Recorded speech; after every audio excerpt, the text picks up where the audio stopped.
A city with a thriving art scene is very likely a great city to eat in. Spend any time in St. Louis and you'll realize it's a city in love with art. Everywhere you look, there is something new to see. How can I make such a blanket statement about food and art, you ask? Over time, I've come to see a correlation between the kinds of creativity that takes to fuel an art community and the food that usually follows, each one inspiring the other. It's a mindset of creativeness. Art is supposed to be subjective. Beauty is in the eye of the beholder and that kind of thing. But discerning art enthusiasts are not. It would be hard to find a palate that would disagree with the artistry of food here. As a chef, I need to stay curious in order to evolve. For me, that means looking beyond a great meal to learn more about who made it and what inspires them to cook. Every great city has great food. I'm going on a journey around the world right here in St. Louis to find good food and experience other cultures. I'm on a quest to find passionate chefs who cooks from the heart. Because food is love. It's gonna be delicious. Food is love. Love your food. The arts are an important part of St. Louis culture and economy, but with public gatherings discouraged and theaters closed, there's less traffic and far less business for places like Turn. Things are the hardest now that it's ever been for the restaurant scene.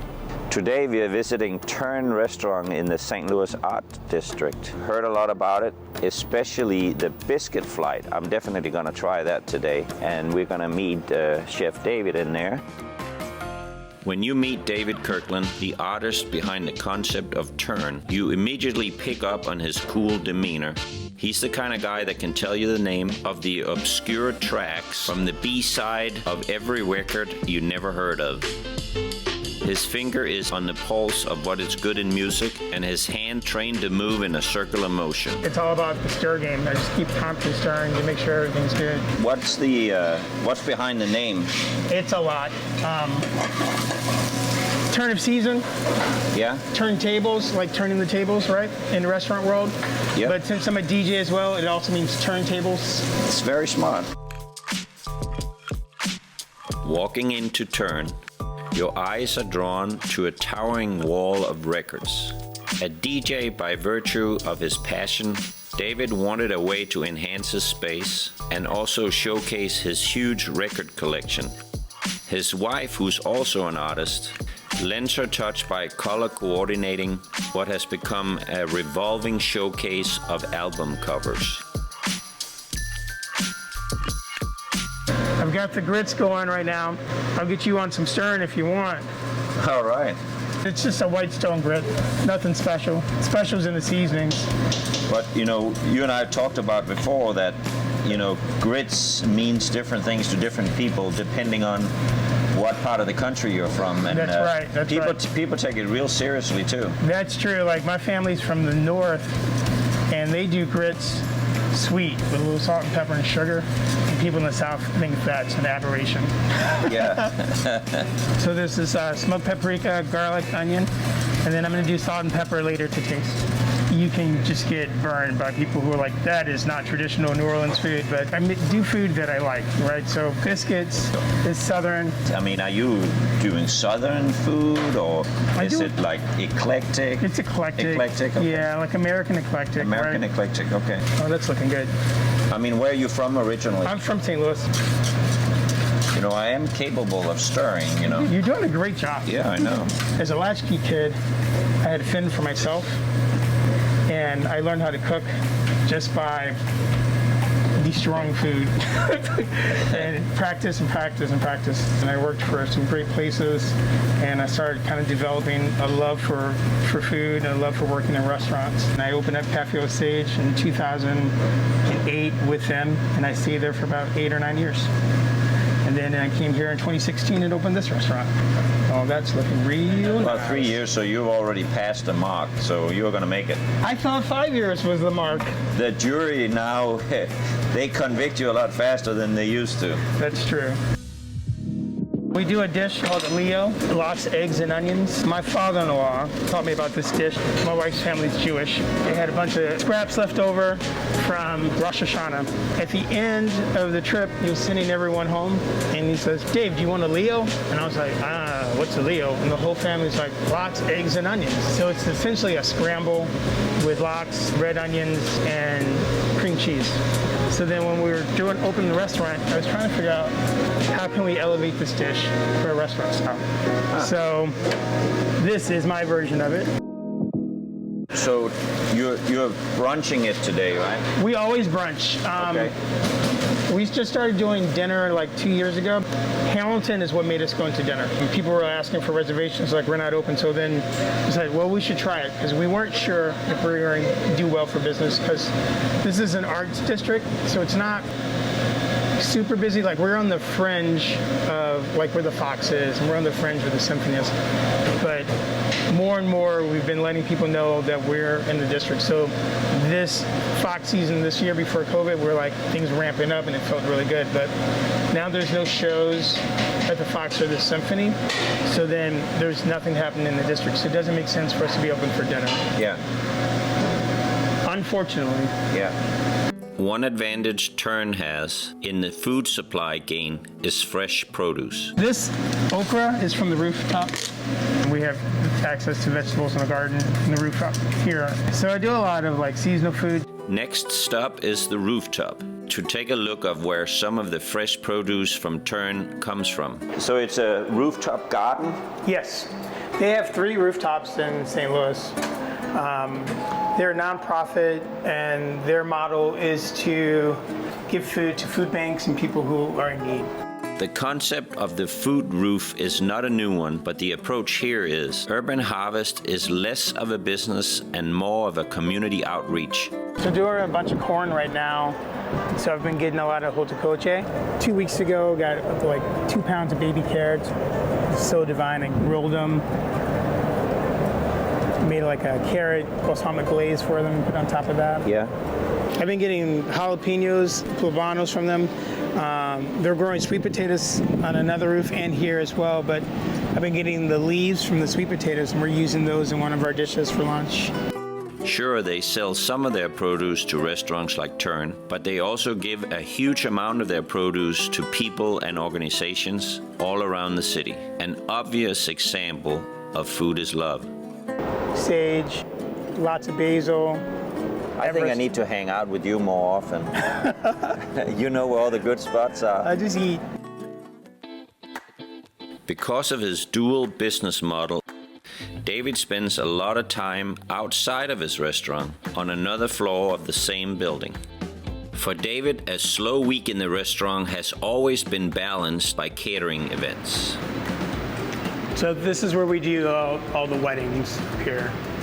So I'm pretty lucky to have a space where there's a kitchen downstairs. Yeah. And I can provide good food for this without having to bring it all in.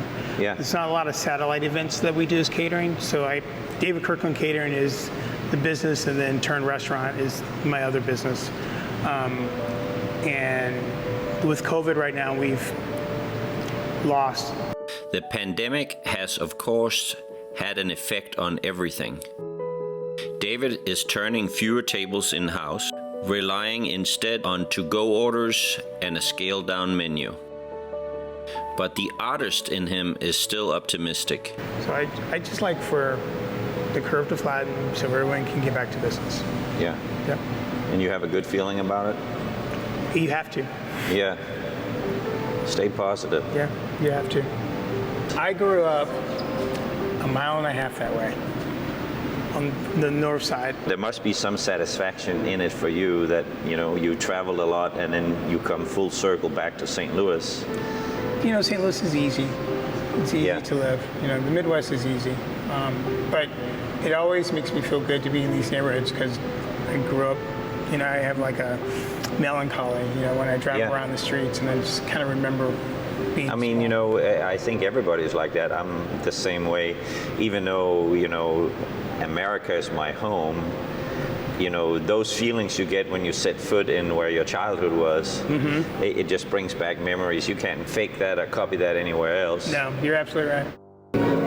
We were talking about your style is eclectic American. Sure.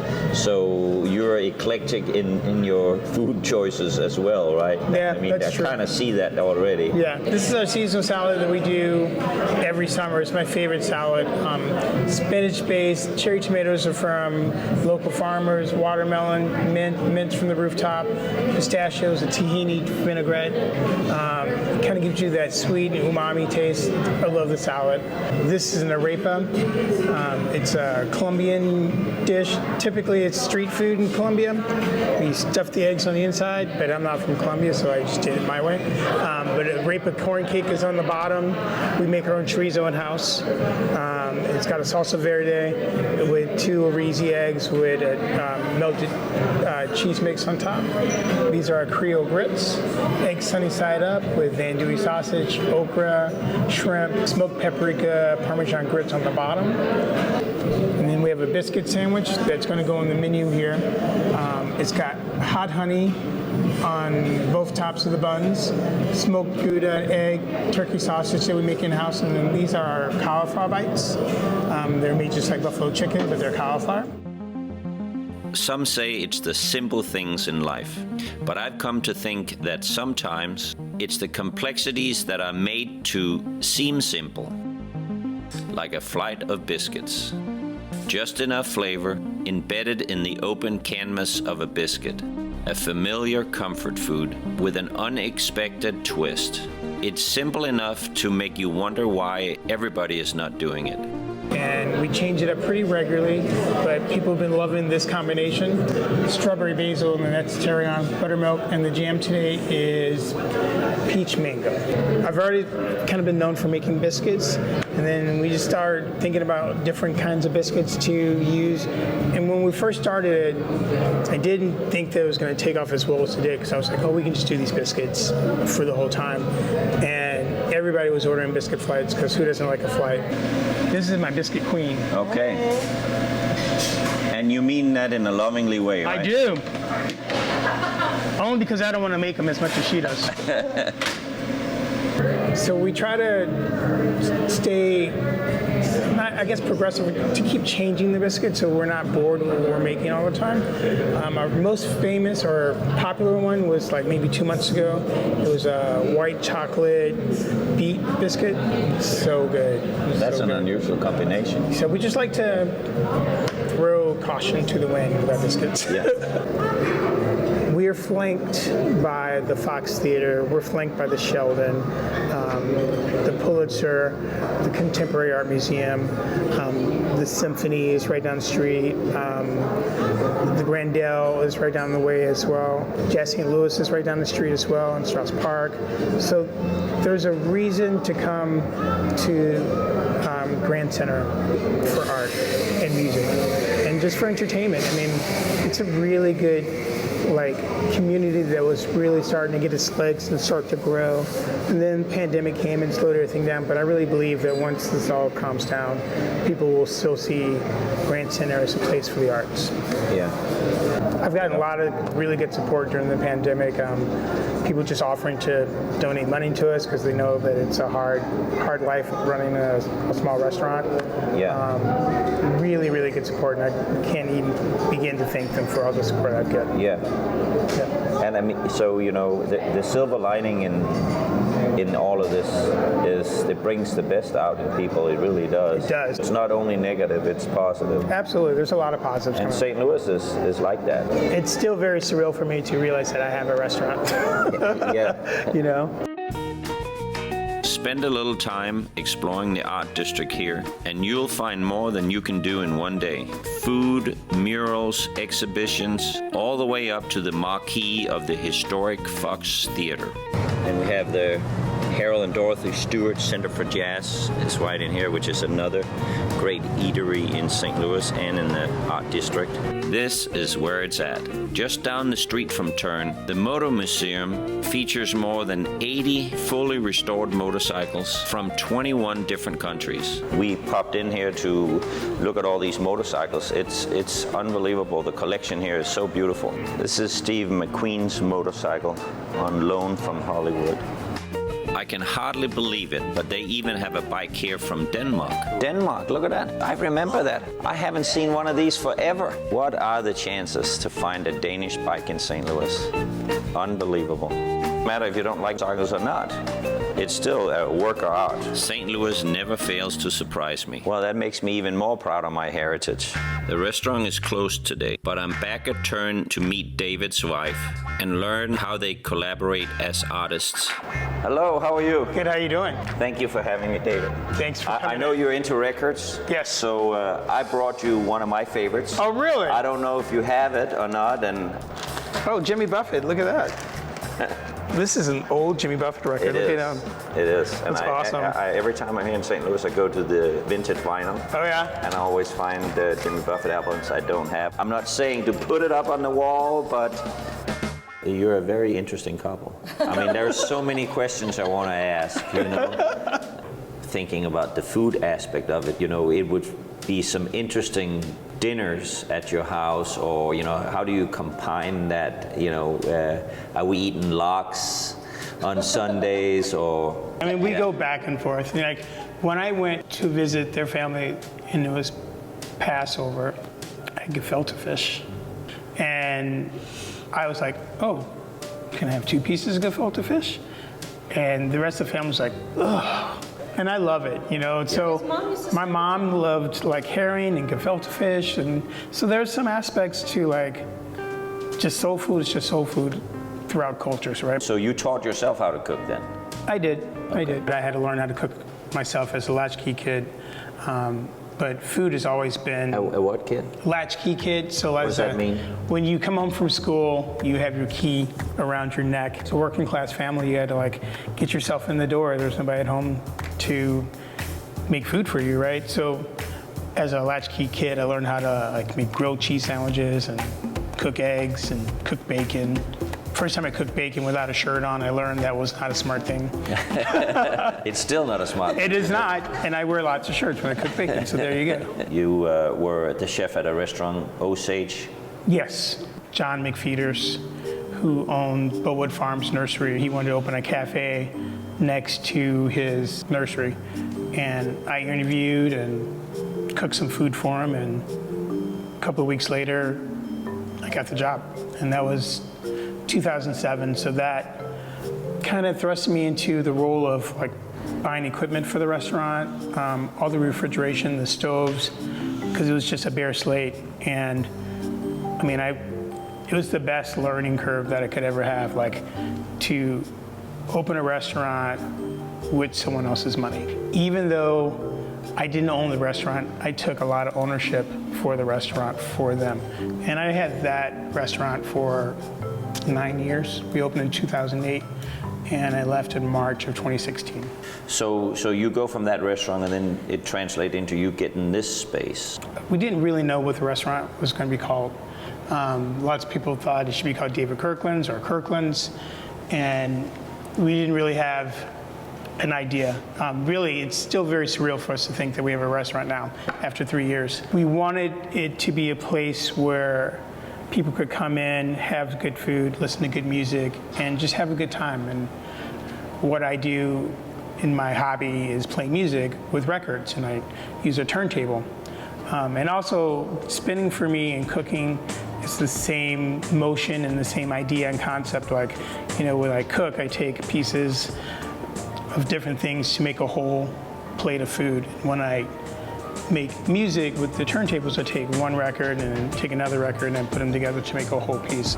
So when I'm mixing records, I kind of think of it as like cooking. So I'll adjust the highs, the mediums, and the lows, like I'm adding salt and pepper or garlic and spices to it. It's almost like you're folding in something into like a recipe. You don't want to do it too drastically because it can mess up the whole part. And just like with like the heat, you know, like there's a gain button, I can turn it up because I want it to be a little bit louder, right? And then I'm going to add another part to this to create one whole piece. Who had the idea about the wall with all the... We had this beautiful feature wall to do something, and we are sitting on thousands of records at home. And with the idea of Turn, we had a buddy of ours just build a really easy record wall to just, there's actually an old grate door behind it that we kept for they had to keep for the historical purposes, but the architects were like, you could cover it with whatever you want. And I thought this was just a great way to bring color in. And it creates art without creating art. We share a studio space. One side's music, one side is her arts. The music that I play affects her hues and her colors. I see. And if I'm playing too aggressive, then she's like, I'm gonna go upstairs. And I'm like, no, I'll change, it's okay, stay. But there is an idea behind the colors too. We wanted to also create an ambiance and not just be random, but I love the idea of the challenge of making this color move across the blanks. And it's really fun because people come up and they're like, oh, I've had this record, or it just creates a nice visual impact. When is a good time to come in here if you want to experience the music? So pre-COVID, we were doing it every first Friday for evening when we had dinner service, but we're not doing dinner service currently because our dinner business revolves around the Fox and the Symphony, and they're not having any shows right now, and the Sheldon as well. We used to do parties in through the lobby with theater parties. We want to support every kind of art that happens, whether it's visual or performing or music. So it's a great marriage for us to be here. And it just added to a really nice piece of like just who we are and how we operate. If you come to our house and have dinner, there's always music playing, and there's always food coming out. There's always something ready for you to eat, and that's how we wanted Soulful Turn and Turn to be. As creative thinkers and artists and people use our hands, we're always problem solving. Where they say the arts is so important in education, how you problem solve and think about how to alter the business is just constant right now. So all of those things, in turn, make a whole complete thing for us in our lifestyle here. Although they work in different mediums of art, the restaurant provides a common canvas for these two to create something together. How beautiful is that? And I'm gonna take over now and do the scratch. Go ahead. I don't know how to do that. The average human palate has between 2,000 and 5,000 taste buds. Think of them all as art critics. Art is, in essence, a desire to create something, an expression of a feeling, a way of showing the world what we have inside of us. That's what cooking is to David. That's what cooking is to me. St. Louis is a city that is in love with art. It's the Greek god of desire, and his head exploded. An artful food. Everywhere you look, there is something new to eat. But St. Louis has always been big on food, and I think the scene is growing. I think things that are happening like in the Foundry are amazing. What Brian Hardesty did out at 9 Mile Garden is awesome for the food trucks. You know, the fact that we have 2 food magazines is huge, right? Yeah. And so there's a ton of like love for food. Maybe Degas said it best when he said, "Art is not what you see, but what you make others see." A watermelon and a handful of ingredients can be what they are already, and that's good enough. But in the hands of an artist, they can become elevated to something greater. The critics are happy. I haven't had a meal in his restaurant that I wouldn't love to have again. It comes through, if you know what I mean. Art imitates life. Even the fountains downtown are closed. Things are the hardest now that it's ever been for the restaurant scene. Just as we were gaining momentum, COVID hit the reset button. The industry is bending under the strain of pandemic restrictions, and the fibers of the canvas is being stretched thin. But as bad as it seems, all is not lost. There is an atmosphere of community in St. Louis. that you'll be hard-pressed to find in any other place. I think everyone is really hoping that everyone does well. There's no like serious competition. Everybody wants everyone to do well in this town. Good art, good food is timeless. There'll always be a need for it. And why wouldn't it be that way? After all, food is love.